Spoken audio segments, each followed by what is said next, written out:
I will be honest and say that I didn't quite know how to start this video without it immediately sounding like I absolutely hated this DLC and I thought it was the worst DLC that ever came to the game. That isn't true, primarily because that title still firmly belongs to Arena War. The Agents of Sabotage DLC does a lot of things right on paper. The week-long cooldowns from the Chop Shop DLC are gone. The weirdness of you can only do 3 bounties every 48 minutes is gone. Here's just the garment factory. You purchase it for one stock price of 2.4 million roughly. And then you can go do 3 robberies back to back to back, and there's only like a 5-minute cooldown in between them. Sure, you cannot replay the same one over and over and over again, but if you've done another one, you can decide to go and do it again if you want to. There is one weekly priority file, and the reason why that exists is because it pays double, and I guess it gives a bit more extra special thing to it. And that's really all there is to it, really. But that's still fine, because that means that the other 3 you can just keep replaying. So if you're going for the tier 4 challenge, you have to do 25, and well, good luck, really. The weekly one is a requirement for the tier 4 challenge too, but you only have to do it 2 weeks in a row, which frankly is more than reasonable. Rockstar gets their another login every week thing that they're chasing after, and we just get to play the new content. Sure, we're missing out on the brute force one at the time of recording, but I think I speak for everyone that that's the longest one, so we're not really missing out too much. But it does beg the question, why are we suddenly realizing that, hey, now those cooldowns, they seem to be really annoying. Maybe we should change it after like the 3rd DLC of people complaining about it. I'm standing here in front of GTA Online's consistency. Several intelligent individuals have spent the past 11 years trying to figure this game out, but everyone has come to the exact same conclusion. Love is indeed a long, long road. Someone save me from this garbage. I can no longer take it. The most interesting thing to me in the DLC is always 2 things. 1, trying to figure out how exactly a DLC works and trying to see what the inner workings are behind the hood, and how does the business function, how do the missions function, can I optimize it in a way that I can think of a strategy that maybe someone else didn't think of, like in the brute force file where I just walk past everyone, you know, things like that give me a satisfaction and potentially might also challenge me, because you know, I guess for what you've probably seen, if you've played the finales and just the combat in general, it's rather simplistic and there's not much of a challenge there. Primarily because I don't think we'll be ever going back to the combat difficulty of Doomsday, because, you know, some folks might not really enjoy that. And 2 is to see what the GTA 6 online beta will bring us this time around. I know this sounds really sarcastic and stuff, but if you think about it, GTA Online has been a testing ground for the next GTA Online iteration, that you start to wonder, yeah, let's see what they bring this time. This time, obviously, that being the 11-year muscle memory that I used to have now being completely disrupted, because normally I would go back to my business, go on the PC, and then start my next mission. Now I can do it from my phone, which is a fantastic, and I mean fantastic, advancement from the previous idea of the Chop Shop DLC, where you could walk to a marker inside the free roam without having to go back to your business. It's just good. It's honestly just a really great advancement, and I think that this should really be something in either the next DLC or especially in GTA 6. And that is kind of where it ends for me, because the DLC is just frankly more GTA Online. The interiors you've seen 1,000 times before, but they're designed slightly different, so it's not exactly a hangar or exactly the agency, right? That's enough stuff that is closed off and changed around that the vibe of it feels very differently, but it's still the same place you visited so many times before. To give a prime example of how jarring it can start feeling is the fine art file, where you start off by doing a casino heist and then you go into the agency to then do a Kai Perico fingerprint scanner. It becomes a little jarring where you're just looking at it and thinking, okay, so where are we going with this? And I don't mean that in a bad way, even though it sounds like it, which I'd like to refer to the start of the video, why you might think that I struggled how to start this video, because I think it's fine, and I think they do a good enough job at the DLC, and it's like okay and it's decent, but it's not like a new concept or anything that's really interesting, right? Where with Chop Shop and with the bill office that we had in the previous DLCs, there were at least a different concept attached to it. You had the salvage yard, you had the bill office, something that the game never seen before. But with this, it's just kind of like a mini heist update, but it also isn't, and it's kind of just the only thing that is there.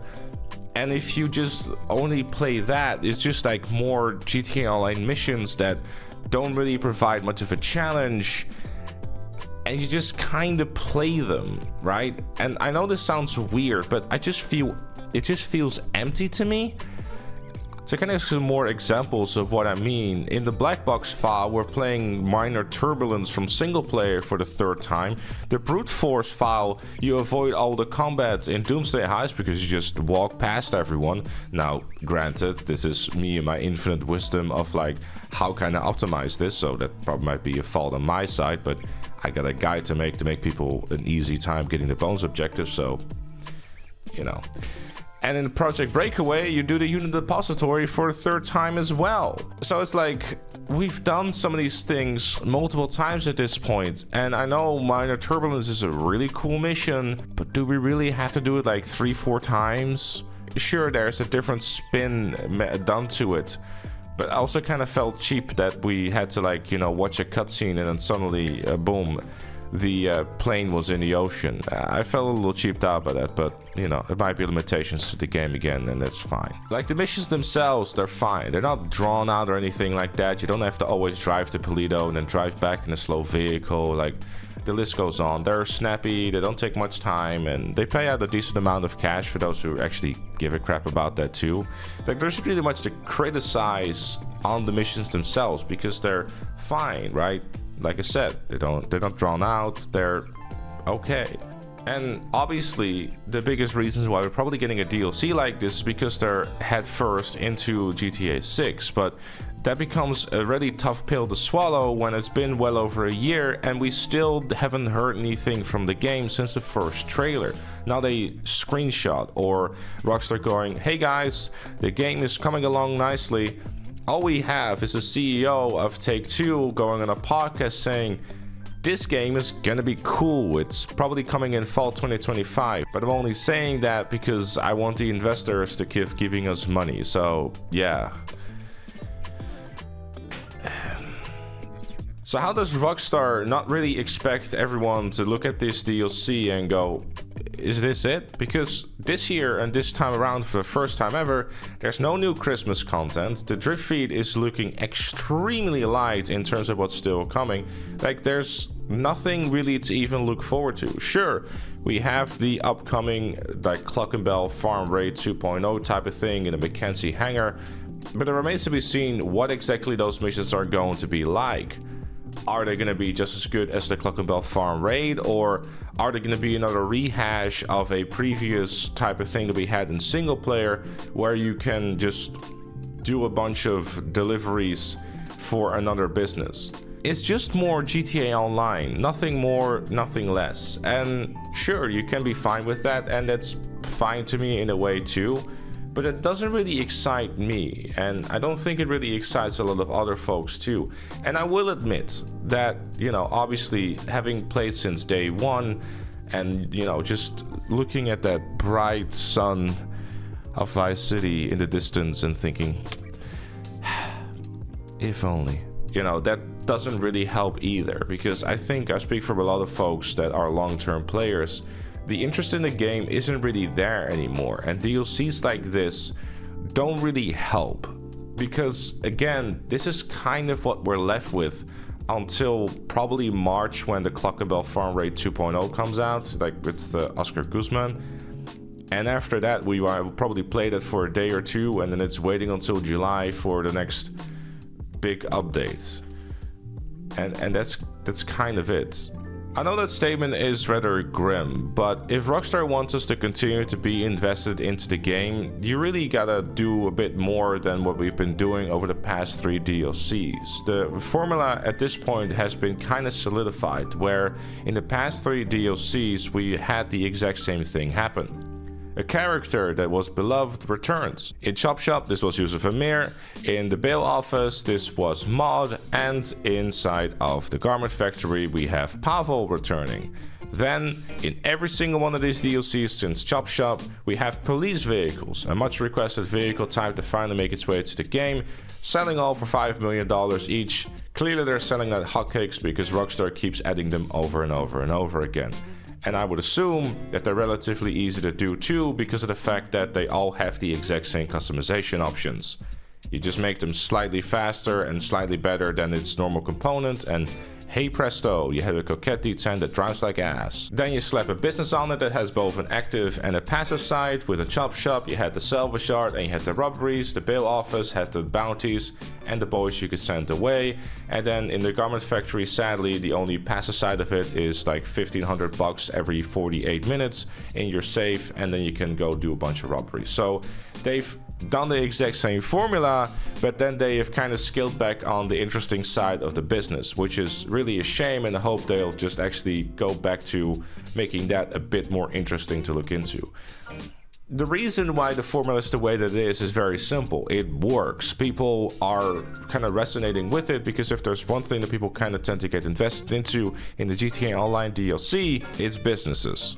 Because people have something to kind of like grind for and stuff like that, especially if they're invested into career challenges. You know, they'll obviously go for stuff, especially if there are meaningful rewards that are locked behind it, such as the Pavel outfit in the tier 4 career challenge on those next gen consoles. So Rockstar has figured out what to do for GTA Online DLCs that doesn't take too much resources away from GTA 6, and will still allow them to keep that motor running until they finally release the game. And I know that it might be a little confusing, I guess, throughout this video, whether or not I actually enjoyed the DLC or not, and if I think it's good or not. And I'll be honest with you, I have no idea. I just don't know, because on one hand, the DLC is totally fine, right? It's decent, it's more GTA Online, it doesn't try to waste your time with cooldowns and making you drive to the other side of like Polito and everything. But on the other side, it doesn't really reinvent the wheel, or doesn't really do anything new or interesting in terms of concept or anything else. Something that I've always kind of like admired GTA Online for, because even though the game is as old as it is, every single DLC has a different kind of concept to it. And while the missions generally are pretty much the same, the concept of it at least, and the vibe that's going on with it, is always different. This time around though, that is not the case, which is definitely a bit of a shame. But I suppose, like we have been doing over the past year or so, as long as GTA 6 is good, we'll probably forget about all this stuff.